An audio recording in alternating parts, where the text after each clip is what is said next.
Ainda falando um pouquinho sobre economia, eu vou fazer um quiz agora e eu quero só sim ou não no primeiro momento. Depois a gente expande para o debate. Okay. Porque o ministro da Fazenda está falando sobre a possibilidade de alcançar a meta agora em 2024.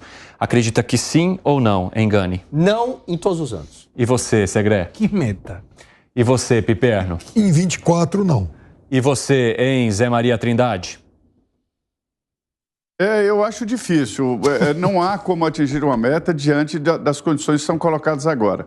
Sabe por quê? O ministro foi questionado sobre o acordo firmado com a Petrobras para a estatal quitar a dívida tributária de quase 20 bilhões de reais com a União. Haddad disse ainda que, se depender da equipe econômica, não faltará nada para garantir que essa meta seja atingida. Ele diz que os novos instrumentos dão capacidade para a Fazenda buscar resultados sem aumentar ou criar novos impostos. Vamos acompanhar a fala do ministro. À medida que a lei do CARF passou, permitiu transações de contribuintes com capacidade de pagamento, mas que estejam discutindo teses controversas, tudo isso são instrumentos novos que dão condição à Fazenda de buscar os resultados ao longo do exercício, sem a necessidade de aumentar ou criar novos impostos. E aí, Fábio Piperno, o que você acha dessa estimativa do ministro da Fazenda, inclusive a partir da Petrobras, do pagamento de uma dívida? Não, eu acho que, claro, tem que cobrar. Quando você respira fundo, me preocupa. Não, tem que cobrar as dívidas, e inclusive o Senado tem uma proposta nesse sentido para compensar a desoneração, isso é evidente. Agora, mesmo assim, eu acho que é muito provável que falte alguma coisa. Também acho que não vai ser um grande estouro. Inclusive, o Segranco me propôs uma aposta aí algum tempo atrás. Né?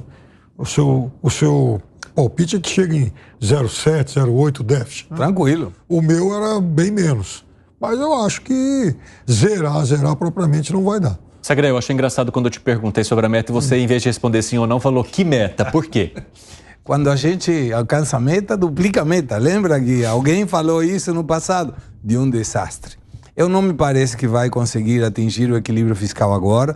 Não me parece que vai atingir o equilíbrio fiscal no ano que vem. E não me parece que vai atingir o equilíbrio fiscal em 2026 também. Talvez no próximo governo, seja desse presidente, de outro, não sei.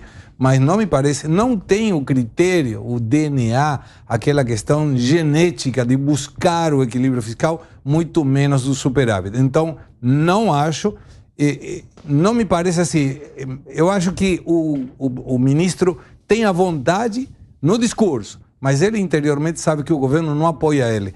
O que sim o ministro conseguiu foi apoios importantes que mostram para o governo, dizendo, pelo amor de Deus, não tire o ministro Haddad, porque a única barreira de contenção do desastre fiscal. Então deixe ele. Mas eu não tenho dúvida nenhuma, não vai conseguir. Mas te digo, maio, preparem os dados, maio vai ser um déficit fiscal muito grande.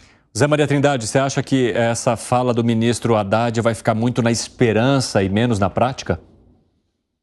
Acho que ele é obrigado a fazer esse discurso. Ele tem que falar assim.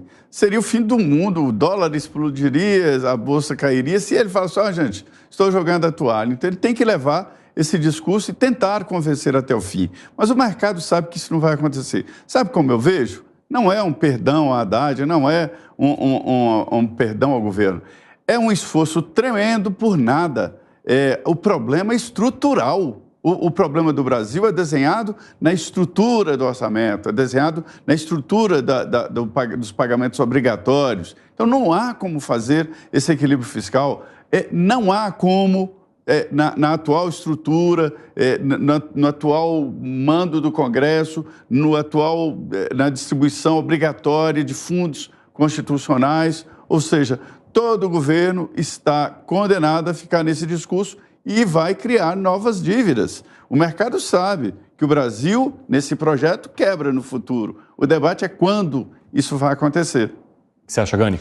O Zé foi absolutamente preciso no diagnóstico. Há um problema estrutural. Isso está muito ligado à nossa Constituição, que promete benefícios de Suécia, sendo que o Brasil tem economia de Brasil. Esse que é o grande problema. E aí, essas despesas obrigatórias, elas são crescentes. Enquanto a gente não atacar este problema estrutural e não tiver a coragem de atacar esse problema, a dívida vai se tornar crescente. Só para ter uma ideia, e aí eu concordo num ponto com o Piperno, que ele sempre traz.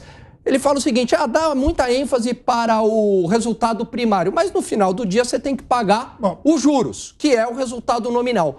O déficit nominal hoje do Brasil é de 1 trilhão de reais. Para ser mais preciso, 975 bilhões de reais. É o equivalente do déficit na pandemia sem ter uma pandemia. O PIB do Brasil é um pouco mais de 10 trilhões de reais, ou seja, o gasto por ano significa 10% do PIB. Não tem como ter sustentabilidade das contas públicas no médio e no longo prazo. Se nada for feito, a gente caminha para uma Grécia ou para uma Argentina. Que foi, Piperno? Não, então, o déficit vai em torno de 9%, hoje o PIB está batendo nos 11% e tal, mas isso também não muda muito o cálculo correto. Eu sempre faço essa advertência, que a gente fala muito em déficit primário, mas, enfim, o bolo, o tamanho do déficit é esse mesmo.